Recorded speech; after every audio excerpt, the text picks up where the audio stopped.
एक self driving car India की सबसे केओटिक, रफ और बिजी रोड्स पर भी किसी भी इंडियन ड्राइवर से फार बेटर और स्मूथ ड्राइविंग कर सकती है, क्योंकि उस ड्राइवर ने भी केवल इंडियन रोड्स पर ड्राइविंग करके एक्सपीरियंस हासिल किया है।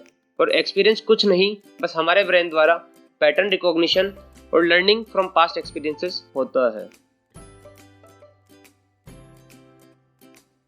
तो चैप्टर 1 में हमने देखा कैसे ह्यूमंस डिफरेंट ग्लोबल स्टोरीज में बिलीव रखते हैं, उनमें से लिबरल स्टोरी को रिकॉर्ड सबसे बेटर है अपने किसी भी ऑल्टरनेटिव से। और आज नहीं तो कल सारी दुनिया एक बॉर्डरलेस सिंगल मार्केट बनकर ही रहेगी। पर ये डेमोक्रेसी, फ्री मार्केट और ग्लोबलाइजेशन भी टेक रिवॉल्यूशन और क्लाइमेट चेंज का जवाब नहीं दे सकते। तो हमें आगे क्या करना होगा, इसका जवाब हम देखेंगे बुक के सेकंड हाफ में। उसके पहले हम 21st सेंचुरी के चैलेंजेस को समझने की कोशिश करेंगे। इस सेंचुरी का सबसे बड़ा चैलेंज होगा टेक्नोलॉजिकल एडवांसमेंट एंड जॉबलेसनेस। हमें से किसी को नहीं मालूम 2050 का जॉब मार्केट कैसा होगा। ये जनरली माना जाता है कि मशीन लर्निंग एंड रोबोटिक्स लगभग हर काम को बदल देंगे, कॉटेज चीज बनाने से लेकर योगा सिखाने तक। हालांकि इस बदलाव के नेचर और टाइमलाइन पर कंफ्लिक्टिंग व्यूज है। कुछ का मानना है कि मात्र अगले 20-30 सालों में ही दुनिया भर में अरबों लोग इकोनॉमिकली यूजलेस हो जाएंगे, और कुछ का मानना है कि लॉन्ग रन में भी ऑटोमेशन सभी के लिए नई जॉब्स और ज्यादा प्रॉस्पेरिटी पैदा करता रहेगा। क्या हम एक भयंकर उथल पुथल की कगार पर हैं? यह ऐसे फोरकास्ट लुडिट हिस्टीरिया के एग्जाम्पल्स हैं। कहना मुश्किल है। लुडिट्स एक 19th सेंचुरी सीक्रेट ऑर्गेनाइजेशन था टेक्सटाइल वर्कर्स का, जो इंग्लैंड में टेक्सटाइल मशीनरीज और फैक्ट्रीज को बहुत ज्यादा नुकसान पहुंचाते थे, ये मानते हुए कि इन आर्टिस्ट ने जो काम उम्र भर मेहनत करके सीखा है, मशीनरीज के आने से वो सब वेस्ट हो गया है।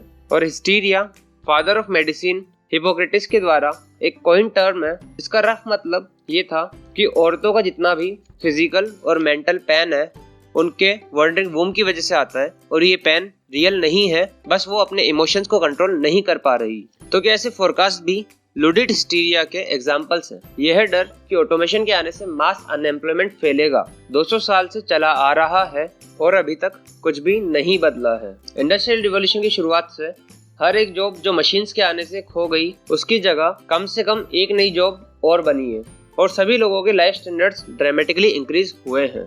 फिर भी हमारे पास अच्छे खासे कारण है कि हम इस बात को दोबारा सोचें। मशीन लर्निंग सच में एक गेम चेंजर साबित हो सकता है। इंसानों के पास केवल 2 टाइप की एबिलिटीज होती है, फिजिकल और मेंटल। पास्ट में मशीन्स इंसानों से मेनली केवल फिजिकल एबिलिटीज में कम्पीट करती थी, जबकि इंसानों के पास मशीनों पर एक बहुत तगड़ा एडवांटेज था, कॉग्निटिव एबिलिटीज। इसलिए जब एग्रीकल्चर और इंडस्ट्रीज में मैनुअल जॉब्स को ऑटोमेट किया गया, तब नई नौकरियां सामने आई जिनमें ऐसी कॉग्निटिव पावर की जरूरत थी जो सिर्फ इंसानों के पास थी। लर्निंग, एनालाइजिंग, कम्युनिकेशन और इन सब से ऊपर ह्यूमन इमोशंस को समझना, जो मशीन्स नहीं कर सकती थी। लेकिन आज एआई इंसानों को इन सभी स्किल्स में ना केवल कम्पीट कर रही है, बल्कि उनको पीछे भी छोड़ रही है, इंक्लूडिंग ह्यूमन इमोशंस को समझने की एबिलिटीज में। हम किसी भी थर्ड एबिलिटी को नहीं जानते फिजिकल और कॉग्निटिव के अलावा, जहाँ ह्यूमंस हमेशा एक सेफ एडवांटेज बनाए रखेंगे। ये जान लेना जरूरी है कि एआई रिवॉल्यूशन केवल कंप्यूटर्स के फास्टर और स्मार्टर होने के बारे में नहीं है। ये revolution life sciences, social sciences और इकोनॉमिक्स की सक्सेसफुल ब्रेक थ्रो से फ्यूल्ड है। जितना बेटर हम बायोकेमिकल मैकेनिज्म्स यानी हमारे इमोशंस, डिजायर्स, चॉइसेस को समझते जाएंगे, कंप्यूटर्स ह्यूमन बिहेवियर को एनालाइज करने में, ह्यूमन डिसीजन को प्रेडिक्ट करने में और ह्यूमन ड्राइवर्स, बैंकर्स और लॉयर्स को रिप्लेस करने में उतने ही बेटर होते जाएंगे। पिछले 10-20 सालों में न्यूरोसाइंस और बिहेवियरल इकोनॉमिक्स जैसी फील्ड्स में रिसर्च ने साइंटिस्ट को ह्यूमंस को हैक करने की पावर दी। स्पेसिफिकली ह्यूमंस के डिसीजन मेकिंग बिहेवियर्स में बहुत पावरफुल इंसाइट्स प्रोड्यूस करी। हमें ये पता चला कि फेवरेट डिश से लेकर बेस्ट फ्रेंड तक हमारी सारी चॉइसेस कोई मिस्टीरियस फ्री विल से नहीं, बल्कि एक स्प्लिट सेकंड के अंदर बिलियंस ऑफ न्यूरॉन्स की प्रोबेबिलिटीज की कैलकुलेशन से आती। फेमस ह्यूमन इंट्यूशन और कुछ नहीं, बस पैटर्न रिकॉग्निशन है। अच्छे ड्राइवर्स, बैंकर्स और लॉयर्स के पास ट्रैफिक, इन्वेस्टमेंट या नेगोशिएशन के बारे में कोई जादू इंट्यूशन नहीं होती, बल्कि रिपीटेटिव पैटर्न्स को पहचान कर वो केयरलेसली पैदल चलने वाले लोग, अयोग्य उधार मांगने वालों और बेईमान बदमाशों को पहचान कर उनसे बचने की कोशिश करते हैं। टर्न्स आउट हमारे ब्रेन की बायोकेमिकल एल्गोरिदम्स में बहुत सारी कमियां हैं और ये फार फ्रॉम परफेक्ट है। वो अफ्रीकन सवाना में अडॉप्ट किए गए आउटडेटेड सर्किट्स, शॉर्टकट्स और ह्यूरिस्टिक्स पर रिलाई करते हैं। हमारे इंट्यूशंस अफ्रीका के लिए हैं, ना कि इस अर्बन जंगल के लिए। नो वंडर कि कभी कभी अच्छे ड्राइवर्स, बैंकर्स और लॉयर्स भी बेवकूफ़ों वाली गलती कर देते हैं। इसका मतलब है कि एआई ऐसे कामों में भी इंसानों को पीछे छोड़ सकता है जिसमें सपोजेडली इंट्यूशन की ज़रूरत होती है। अगर आपको लगता है कि एआई को मिस्टिकल इंट्यूशन के बारे में ह्यूमन सोल से कंपटीशन करने की ज़रूरत है तो ये इम्पॉसिबल लगता है। लेकिन अगर एआई को वास्तव में प्रोबेबिलिटीज़ की कैलकुलेशंस और रिपीटेटिव पैटर्न्स को पहचानने में बायोलॉजिकल न्यूरल नेटवर्क के अगेंस्ट कम्पीट करना है तो ये काफ़ी ज़्यादा पॉसिबल लगता है। इन पर्टिकुलर एआई उन जॉब्स में बहुत अच्छा हो सकता है जहां दूसरे लोगों के बारे में इंसाइट्स की ज़रूरत पड़ती हो। कई सारे कामों में, जैसे कि पैदल चलने वालों से भरी सड़क पर गाड़ी चलाना, स्ट्रेंजर्स को पैसे उधार देना और यहाँ तक कि एक नई बिजनेस डील नेगोशिएट करने में दूसरे लोगों के इमोशंस और डिजायर्स का सही एनालिसिस करने की एबिलिटीज की जरूरत होती है। क्या ये बच्चे सड़क पर कूदने वाला है? क्या ये सूट वाला आदमी मेरे पैसे लेकर भाग जाना चाहता है? क्या वो वकील सच में मेरे खिलाफ कोई एक्शन ले लेगा या सिर्फ डींगे आंक रहा है? जब तक ये माना जाता था कि ऐसे आइडियाज, इमोशंस और थॉट्स एक जादुई ह्यूमन स्पिरिट से आते हैं, ये ऑब्वियस लगता था कि कंप्यूटर्स ह्यूमन ड्राइवर्स, बैंकर्स और लॉयर्स को कभी रिप्लेस नहीं कर सकेंगे। आखिर कैसे एक कंप्यूटर भगवान के बनाए हुए दिव्य मानव आत्मा के कॉम्प्लेक्स एस्पेक्ट्स को समझ सकता है? लेकिन अगर ये सारे इमोशंस और डिजायर्स और कुछ नहीं, बस बायोकेमिकल एल्गोरिदम्स है और हमारा ब्रेन एक बायोलॉजिकली पावर्ड न्यूरल नेटवर्क है, तो कोई कारण ही नहीं बनता कि इलेक्ट्रॉनिकली पावर्ड न्यूरल नेटवर्क्स और मैथमेटिकल एल्गोरिदम्स हम होमो सेपियंस को हरा नहीं सकती। एक ड्राइवर का पैदल चलने वाले बच्चे के बिहेवियर को प्रेडिक्ट करना, एक बैंकर का बोरोवर की क्रेडिबिलिटी को एनालाइज करना और एक लॉयर का क्रिमिनल से सच उगलवाना कोई जादू टोने टोटके पर रिलाय नहीं करता, बल्कि उनके जाने बगैर अनजाने में उनका दिमाग facial expressions, voice expressions, hand movements और यहाँ तक कि बॉडी स्मेल को भी एनालाइज करके बायोकेमिकल पैटर्न्स को पहचानता है। एक एआई जिसमें इन सब के लिए प्रॉपर सेंसर्स लगे हो, ये सारे काम किसी भी इंसान के मुकाबले ज़्यादा एक्यूरेसी से और ज़्यादा रिलायबिलिटी के साथ पूरे कर सकता है। देयरफॉर एक सेल्फ ड्राइविंग कार इंडिया की सबसे केओटिक, रफ और बिजी रोड्स पर भी किसी भी इंडियन ड्राइवर से फार बेटर और स्मूथ ड्राइविंग कर सकती है, क्योंकि उस ड्राइवर ने भी केवल इंडियन रोड्स पर ड्राइविंग करके एक्सपीरियंस हासिल किया है। और एक्सपीरियंस कुछ नहीं, बस हमारे ब्रेन द्वारा पैटर्न रिकॉग्निशन और लर्निंग फ्रॉम पास्ट एक्सपीरियंसेस होता है। सिमिलरली एक डॉक्टर और लॉयर केवल दो काम करते हैं, कॉन्स्टिट्यूशनल रूल्स या मेडिकल रूल्स को याद करना और केस स्टडीज और प्रैक्टिस करके एक्सपीरियंस से सीखना। दोनों ही कामों में एक एआई इंसानों से फार बेटर है। इसलिए जॉबलेसनेस का खतरा केवल इंफॉर्मेशन टेक्नोलॉजी के राइज से ही नहीं आता, ये आता है इन्फोटेक और बायोटेक के ट्विन रिवॉल्यूशन से। एफएमआरआई स्कैनर से लेकर लेबर मार्केट तक का रास्ता लंबा और कठिन जरूर है, फिर भी ये 10-20 सालों में कवर किया जा सकता है।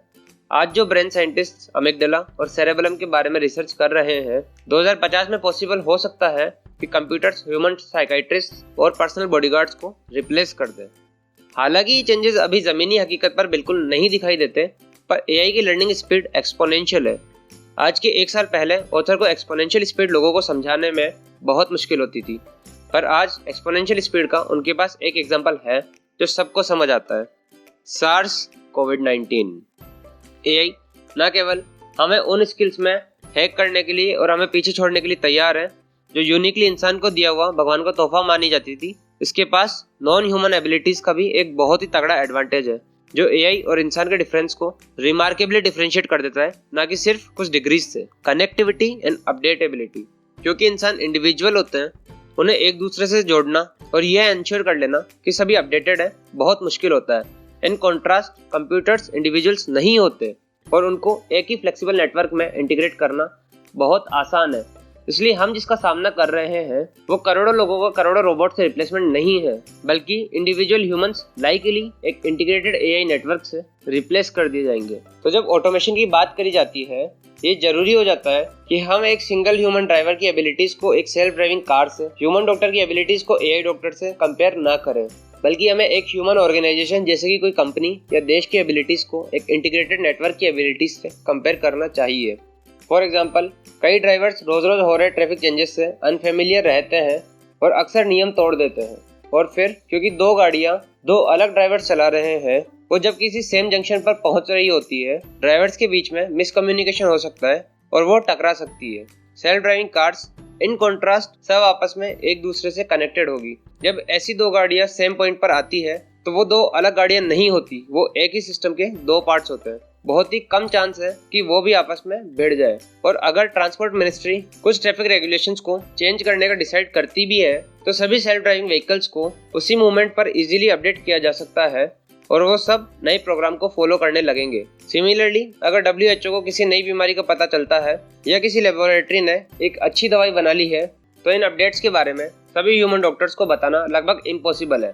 इन कॉन्ट्रास्ट भले ही आपके पास दुनिया में 10 बिलियन AI डॉक्टर्स हो, सभी सिर्फ एक इंसान की हेल्थ मॉनिटरिंग कर रहे हो, स्टिल हम उनको एक स्प्लिट सेकंड में अपडेट कर सकते हैं और वो सब नई बीमारी या दवाई पर एक दूसरे से अपना फीडबैक शेयर कर सकते हैं।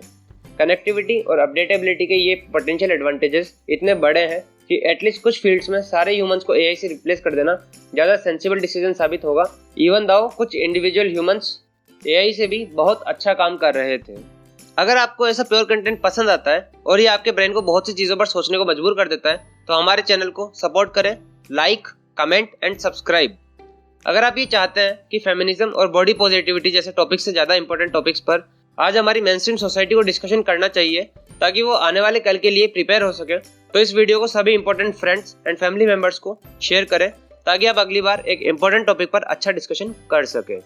आप यह आर्ग्यू कर सकते हो कि इंसानों को कंप्यूटर से रिप्लेस करके हम इंडिविजुअल पर्सनैलिटीज के फायदे को खो देंगे। फॉर एग्जाम्पल, अगर एक ह्यूमन डॉक्टर कोई रॉन्ग एनालिसिस करता है तो वो दुनिया के सारे पेशेंट्स को नहीं मार देता, ना ही वो सारी नई दवाइयों के डेवलपमेंट्स में रुकावट डालता है। इन कॉन्ट्रास्ट अगर सारे डॉक्टर्स एक ही सिस्टम है और उस सिस्टम से गलती हो जाए तो बहुत ही डरावने रिजल्ट सामने आ सकते हैं। लेकिन सच्चाई यह है कि एक इंटीग्रेटेड कंप्यूटर सिस्टम बिना इंडिविजुअलिटी के एडवांटेजेस खोए कनेक्टिविटी के एडवांटेजेस का मैक्स यूज ले सकता है। आप एक ही नेटवर्क पर कई एल्गोरिदम्स चला सकते हो जस्ट लाइक यूट्यूब, और उस नेटवर्क को ह्यूमन डॉक्टर से भी ज़्यादा इंडिविजुअलिस्टिक बना सकते हो। ऐसा करने से एक वीराने से कहीं दूर जंगल में एक गांव में एक पेशेंट अपने स्मार्टफोन के हेल्प से न केवल एक रियल क्वालिफाइड डॉक्टर तक पहुंच सकता है बल्कि 100 अलग अलग AI डॉक्टरों के पास पहुंच सकेगा जिनकी रिलेटिव परफॉर्मेंस को कॉन्स्टेंटली कंपेयर किया जा रहा हो। आपको वो पसंद नहीं आता जो IBM डॉक्टर ने आपसे कहा, कोई बात नहीं। इवन अगर आप अफ्रीका के माउंट किलिमंजारो के स्लोप्स में भी कहीं फंसे हैं तो भी आप आसानी से एक सेकंड ओपिनियन लेने के लिए गूगल डॉक्टर से कांटेक्ट कर सकते हो। लाइकली ह्यूमन सोसाइटी के लिए इमेंस बेनिफिट्स होने वाले AI डॉक्टर्स अरबों लोगों के लिए बेहतर और सस्ती हेल्थ केयर सर्विसेज प्रोवाइड कर सकते हैं, स्पेशली उन लोगों के लिए जिनका अभी तक एक प्रॉपर मेडिकल सिस्टम से इंटरेक्शन तक नहीं हुआ है। Thanks to mathematical community and its learning algorithms and biometric sensors कि आज एक अंडर डेवलप्ड कंट्री में एक गरीब गांव का आदमी कुछ ऐप्स डाउनलोड करके बेटर हेल्थ केयर सर्विसेज का फायदा उठा सकता है जो कि सबसे अमीर आदमी को सबसे एडवांस सिटी के हॉस्पिटल्स में मिलती थी। सिमिलरली सेल्फ ड्राइविंग व्हीकल्स लोगों को बेटर ट्रांसपोर्ट सर्विसेज प्रोवाइड कर सकते हैं और स्पेशली रोड एक्सीडेंट से डेथ रेट को कम कर सकते हैं। आज लगभग 12.5 लाख लोग ट्रैफिक एक्सीडेंट्स में हर साल मारे जाते हैं। युद्ध, अपराध और आतंकवाद द्वारा मिलाकर मारे गए लोगों से भी दुगने। इन एक्सीडेंट्स में 90% से भी ज़्यादा डेथ ह्यूमन एरर की वजह से होती है।